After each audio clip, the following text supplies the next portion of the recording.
it would appear that mother is mothering.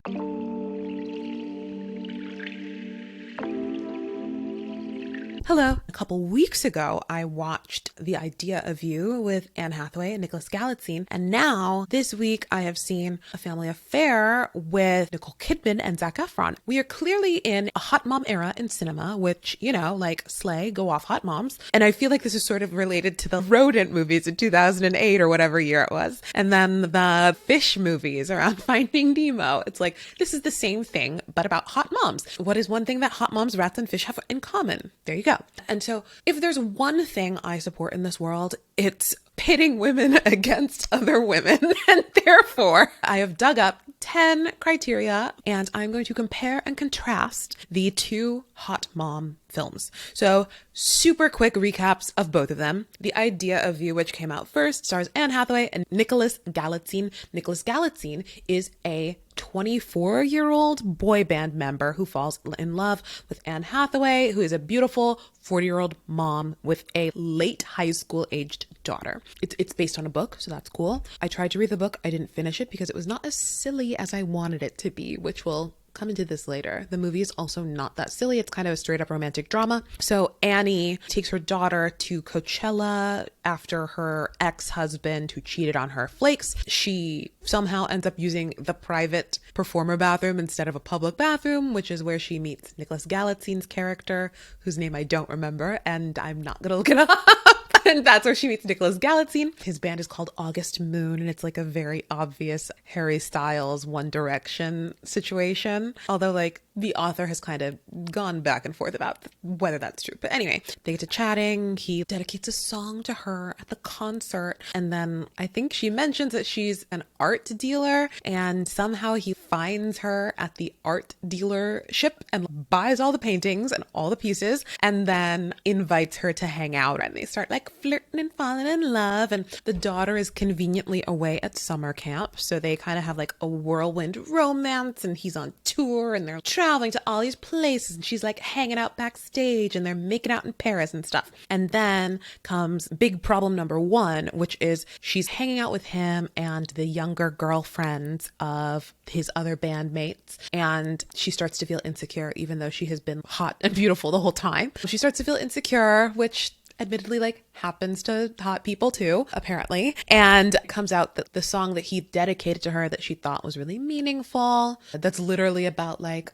hey, you're a little bit older, but I still love you, girl. It turns out that they always dedicate that song and they kind of pretend that it's a off the cuff thing about somebody they met, but really it's not. And between that and the insecurity around the young people, she's like, okay, we gotta end this. This is just a summer fling. It's not serious. Let's end it. And Nicholas Galitzine is, you know, serving puppy dog eyes as he is wont to do, looking very sad. And they break up for a little bit. And then the tabloids release pictures of them making out in Paris. And they're like, well, damn, I guess we should just be together now that's out there anyway. They try. But then the daughter is back at school and all of the kids at school are picking on her. And finally, after a while, Anne Hathaway is like, okay, this is too much for my daughter. I'm going to say no to this. She breaks it off with, oh my God, Hayes. His name is Hayes. She breaks it off with Hayes, Nick Galitzine, and is like, we'll revisit this in 5 years. And then there's a sad passage of time montage and she either gets or grows out her bangs.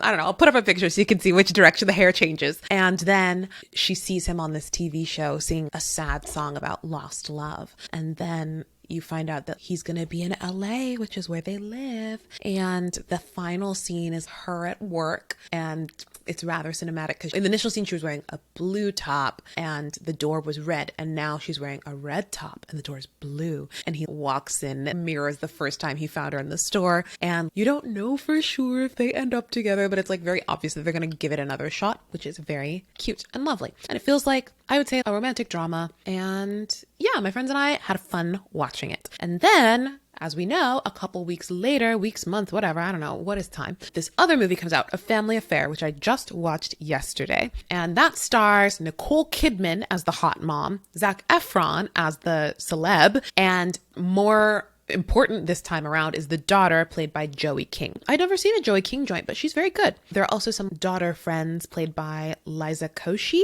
and Sherry Cola, both of whom are also great. Oh, and the mom's mother-in-law, who's maybe also like her agent or editor or something. That was confusing to me. I wasn't paying that close of attention. But the mom's mother-in-law is played by Kathy Bates. So the cast is truly stacked. Like, it's kind of ridiculous. And in this one, the daughter is more of the central character. So she is Zac Efron's assistant, but she's being trained in the hopes of becoming a producer and taking over his production company. She's 24 and she's really ambitious, and she's like, I've been an assistant for 2 years. It's time for me to be a producer. And as an older than 24-year-old, I'm like, bestie, why would they put you in charge of things? You're 24. Enjoy not having people asking you for stuff all the time. But she finds him really frustrating. He's kind of a womanizer. He makes her go grocery shopping for him. Like, he is not a very good boss. And so there's all this tension. And finally, early in the movie, after much back and forth, including like some problems that are actually her fault, she decides to quit. And there's all this talk about what his next film is going to be like. It desperately needs rewrites. It's a Christmas action movie. A Family Affair itself is also a stealth Christmas movie, which is wild. But the Christmas action movie that they are talking about in the film, it's a superhero thing, but it sounds so much like that movie that I keep seeing trailers for with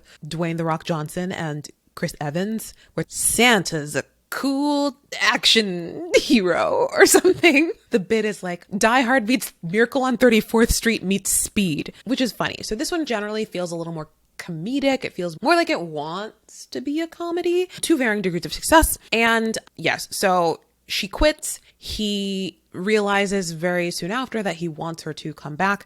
Meanwhile, her mom is like having trouble writing, and her father has passed away like years and years ago when she was 13, and she's been living with her mom, and obviously they're super, super close. And one day Zac Efron comes to her house to try and ask Joey King to come back and work for him again, but Joey King is not there. Instead, Nicole Kidman is there, and they get to drinking and talking and flirting. They end up making out. And when Joey King comes home, she finds them in flagrante. She's horrified, obviously, freaks out. And so then the mom and Zac Efron kind of continue texting and trying to secretly date. And Joey King is not having it. She is not having it even a little bit. And eventually she tries and tries and tries to like force her mom to break up with him. And the mom is like, I just really like him. It's a lot of back and forth. And then finally it comes to a head at the holidays because it's a Christmas movie. They all go out of town to some cabin in the woods. Right before the holidays, the daughter threatens to move out, which is like, is this a threat for my 24-year-old daughter who doesn't pay rent to move out of my adult house? I thought that was very funny. But the mom has invited Zac Efron to the cabin in the woods, and it's all going well, and it's looking really cute and familial. And then Joey King, as they're leaving, she looks in his suitcase and she sees this jewelry box. And this is significant because when he has historically broken up with women, he has given them this specific set of earrings, and she recognizes the box and she opens it and sees the earrings inside, and she thinks that he's about to break up with her mom too. And he's like, no, it's different this time. And it's a whole thing. Joey King is also mad at him because she's been trying to get her friend a job writing one of his movies, but he ends up asking the mom to write the movie. So it's just a big chaotic nepotism soup, but big conflict. The daughter has broken them up. She and her mom are having a bad time. She's feeling on the outs with her mom. She has a conflict with her friend. Zac Efron is sad. Everybody's sad, right? And then she talks to her friend, makes up with her mom, and decides that actually she doesn't want to stand in their way anymore. And her journey to emotional maturity involves letting her mom and Zac Efron bone. So there's this whole bit about how Zac Efron can't go to the grocery store, which I think is just a backdoor way to include lots of product placement of various snacks. So she's like, I'm going to take you to the grocery store. And it sounds like she's hired a bunch of actors to pretend that they don't recognize him so that he can have his normal grocery store experience. And then Kathy Bates brings Nicole Kidman to the same grocery store. The daughter basically orchestrates, produces a meet cute for her mom and Zac Efron in the vegetable aisle. And it's very cute. Now Zac Efron and Nicole Kidman make out again, and they seem like they're going to live happily ever after, at least for now. So this one feels a little bit more like a coming of age ish, comedy-ish that just so happens to have strongly featured hot mom celeb pairing. So they're definitely different, but you can see, to me, it certainly feels like, especially seeing all the buzz around the Anne Hathaway film, Netflix was probably like, we would like a piece of this pie. And I guess bonus if it's also secretly a Christmas movie, sure. So yeah, we got a comedy take and a drama take, but yeah, so I'm going to try and go through these criteria and see how the films compare. So let's see. Okay. So I start with the plot. This Medium article that I have dug up asks about story arc and plausibility. And I guess your mileage may vary on how plausible they are. I do think that Anne Hathaway and Nicole Kidman are gorgeous, and so it makes sense that basically any dude would want to date them regardless of their age. The plots are very similar, but again, one is kind of the comedy version and the other is the drama version of it. And I would also say that the comedy version is much more focused on the daughter, or at least evenly focused on the daughter and the mom, whereas the idea of you, the Anne Hathaway one, is like super entirely about the mom. The daughter is like barely in it. So I would maybe give it a toss up in terms of plot. They're trying to do different things ultimately. So I'll make a tie, which is good because there are 10 criteria. So maybe this will be a tiebreaker. Okay. Number 2 says attraction, premise, and entertainment value. And I think I have to say that the premise and entertainment value is kind of comparable, right? Because they're both about hot moms dating celebs, having variously important impacts on their daughters, right? I guess something else I'll say that's sort of a contrast is Anne Hathaway's daughter is high school age versus Joey King, who's 24. And so the high school age daughter being picked on by the kids at her school and like the mom making a sacrifice there is ultimately more compelling than 24-year-old daughter who is lucky to be living in your beautiful house for free, being kind of a brat about the whole thing.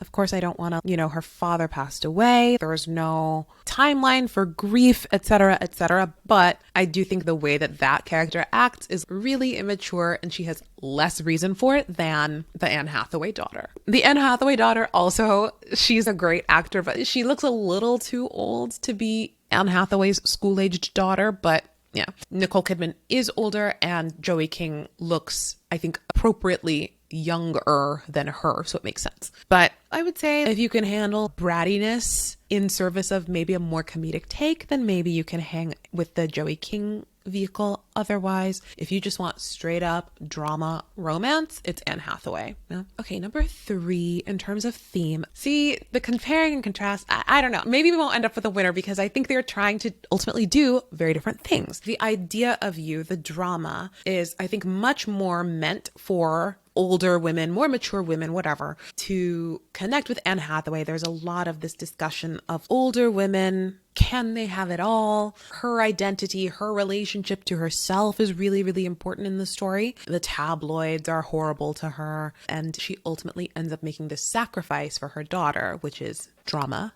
Meaning. Whereas in the other one, I think that the more dynamic character who like changes over the course of the film is the 24-year-old daughter, the Joey King character. She is coming of age. She's accepting that her mother is a real person and generally starting to become less selfish is that character's journey. And I would say it's maybe just a little personal taste, but yeah, I think the brattiness of the Joey King character is less compelling to me than the Anne Hathaway character. And I also think that the Anne Hathaway arc of being not even older, capital O, but just like a slightly older than 20s woman and what it's like to move through life, second marriage, etc., is just handled with a little bit more nuance and with a little bit more understanding in a way that felt new to me compared to the comedy version. Family Affair. Acting wise, I would say that all the acting is super solid. These are all like powerhouse performers, established powerhouses, and super strong up and comers. And I would say the biggest thought that I have about acting is that I'm actually going to zoom in to the chemistry in the romantic couples. And I feel like this actually does have a clear winner, and it is Anne Hathaway and Nicholas Galitzine. I feel like Anne and Nicholas's chemistry is kind of off the charts, and Nicole and Zephron, unfortunately pale in comparison. I will admit that this might be colored by a tweet I saw where it's an image of Nicole and Zach kissing, and it's like, these people do not like each other. But you can just kind of tell that they're not totally comfortable with each other in these intimate scenes. And I think even though the writing and the dialogue does a fair amount to set up and support their relationship, the physical, emotional, whatever you want to call it, the chemistry was not quite chemistrying for Nicole and Zach. So it's not a question of good or bad acting per se, but if I'm talking about convincing couple, Anne and Nick are much more convincing together. Sorry to Nicole and Zach. I love you both. You're obviously beautiful people. Yeah. Okay. So dialogue, again, pretty different, I would say. The comedy one, it's a little more heightened, it's a little more silly, quippy. It feels like there's a little more improv to varying degrees of success. There were a couple of scenes where I was like, why is this scene so long? What are we doing? What are we talking about? Let's get to the point. Just a time or two. Certain things just went on too long. Yeah. Which is also, I guess, an editing question as well. There's a sequence where he's singing along to a song in the car and then proceeds to chew out the assistant. It's like, I know he's a good singer and everything, but why did you give him like a whole verse of this song when you could have just gotten to the scene? Something else I want to say about the script of A Family Affair is that there are two friends. Joey King character has two friends. One of them is a screenwriter and one of them is just a normal friend, I guess. And they're played by Sherry Cola and Liza Koshy. And I kind of think that those characters could have been combined into one. I think I would have cared more about the friend if it was one character instead of two.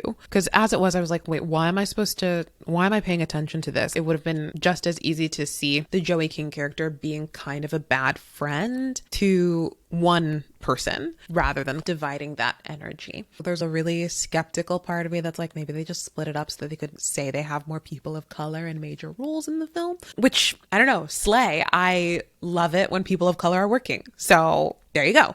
But structurally, I think it would have been more sound if those friends were maybe just one person. But thinking about real life and labor and stuff, I am happy that everybody is employed, getting their health insurance weeks in. And the Anne Hathaway one, again, it's a drama, so it feels different. It feels a little more grounded, less quippy. I just feel like there were fewer things that felt bumpy to me in the Anne Hathaway one. So I give maybe 1 point to Anne Hathaway film and half a point to A Family Affair. Again, they're trying to do different things, but I think Anne Hathaway movie succeeds slightly more at the thing that it is trying to do. Okay, cinematography. I think also that Anne Hathaway movie just feels a little bit more considered in terms of the cinematography. I'm thinking generally art direction, general design. The Anne Hathaway one just feels a little bit more considered. There were certain sparkly little camera work bits and sparkly little lighting bits that I noticed in that one. It just felt a little more like craft on display in the Anne Hathaway one, whereas the Family Affair just felt a little bit more standard, nothing too crazy. They did still have some fun sequences. There's a bit where Zac Efron is taking Nicole Kidman on a date on a sound stage so that they can have some privacy, and in the same date they go into like a costume shop, and that's a cute sequence. They also hang out on a beach in a beautiful house. So I don't know if they had like a full-on traveling romance montage. I know Anne Hathaway film had a traveling montage, but I still felt like, you know, this is a big budget film. The Netflix one felt expensive. It felt big budget, but the Anne Hathaway one just felt a little more artistic, you know? And there are costumes in the Anne Hathaway one that are a little bit more iconic. There's a beautiful dark blue velvet jacket that she wears that I can think of. Even though I saw the other movie yesterday, I can't really think about any specific looks that were turned, you know? Yeah, the Anne Hathaway one just felt a little bit more like cinema. Editing is not something that I have a ton of brain power about, but I did mention in the Family Affair, things just felt a little bit awkward pacing wise. Certain scenes just felt a little long. It felt like, oh, that line didn't actually need to be there. We could set that free. Admittedly, it's been a minute since I have seen the Anne Hathaway one, so maybe there was some editing stuff that was bizarre. Sadly, I don't remember. So maybe I'll leave that one a tie just for the sake of, I don't want to discount one film unfairly. Okay, another point they have is soundtrack. In terms of score, I didn't really notice anything, but there is some exciting original music in the Anne Hathaway movie. There are a couple original songs by August Moon, which is Hayes's band, and the original songs are fun and it's pretty fantastic One Direction pastiche. The songs really do sound like One Direction songs, which is very fun for me. The other film has some Christmas songs because don't you forget this is a Christmas movie. There was one song on the soundtrack that sounded like it was being sung by Zac Efron, and I don't think it was. I watched the credits with like hawk eyes to see if Zefron had decided to sing in this one, and I don't think he did. Anyway, I didn't have any special score feelings, but because the Anne Hathaway film features music, the music is going to be stronger. Also, Nick Galitzine is like a good little singer. They're both good little singers. Maybe they'll do a movie together someday. Wouldn't that be cute? Maybe it's not a fair comparison between the two, but I'll give another point to Annie. Talking about direction, vision, execution. I mean, I've kind of already touched on this. It just feels like the Anne Hathaway one has a little more artsy-fartsy feel, a little more drama, cinema feel compared to the other, which again, the Joey King one has some really good performances. Like, I think everybody is doing a good job. There's just something about it that doesn't quite hit in A Family Affair. The Anne Hathaway one just feels a little bit more like it wants to be something. So then if I'm talking about number 10, the it factor, when this article says one of a kind and transcendent, probably neither of these films is like transcendent, but I think the Anne Hathaway one just packs a little bit more of an emotional punch. It's so focused on its main romantic relationship, whereas the other one feels divided between the daughter and the romance. The Anne Hathaway one just feels so focused on the romantic relationship, so focused on delivering those emotional beats, plus those little artsy-fartsy moments, plus the physical chemistry. It just feels like a stronger film overall. I still enjoyed the other one. I still had a good time. And when I read the book, The Idea of You, I wanted it to be sillier because I feel like there's so many silly things that could happen with a boy band setting. I think maybe my ideal movie might actually have combined the two a little bit more. But given that the two are separate entities in this universe in real life, I think as I go through the criteria that the Anne Hathaway film is the better movie. But really it kind of comes down to taste and like, do you want to tee-hee-hee more? Or do you want to be like, wow, being a mom and having a personal life is pretty tough. And also, yeah, again, how high is your tolerance for immature behavior? Come to think of it, it could have been more fun if the immature behavior was a little bit more comedic, but actually that was almost all played for drama. So like if the Joey King character felt a little bit more like a Julia Roberts, My Best Friend's Wedding type character, where the way that she tries to sabotage the relationship is a little more comedic and silly, I think that could have been a fun direction to make that film feel more exciting and more distinct. But as it was, she was just like, this is horrible. And you just feel a little frustrated when the character is so bratty. Whereas in My Best Friend's Wedding, you are kind of begrudgingly impressed at the ways that Julia Roberts handles herself. Wow, what a special film. What a special hurtful film. Maybe someday I'll talk about it. Dermot Mulroney or possibly Dylan McDermott is the true villain. Yeah, the Joey King character is just kind of like talking a lot about why she doesn't support the relationship, whereas it would have been fun maybe for her to scheme or whatever. So I think actually I have come to a surprising conclusion. I've surprised myself. There actually maybe is more room for hot mom movies. I came into this thinking that obviously one of these hot moms movies will be way better than the other one, and we don't ever need to talk about this again. But now I don't think it's true. So I challenge you, world, or possibly myself, to write a new hot mom movie that's either like even sillier, totally wackadoo comedy zone, and or one that feels like a little more straight down the middle rom-com. Because as it was, we got a drama and something that kind of falls between comedy and romance. And I think like a straight up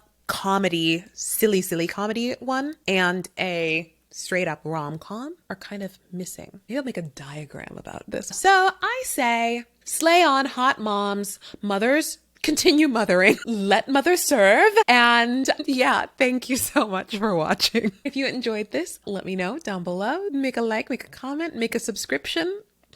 What? And yeah, let me know if you would like to hear little thoughty thoughts about any other films these days. I've already decided that I'm going to talk about My Lady Jane because,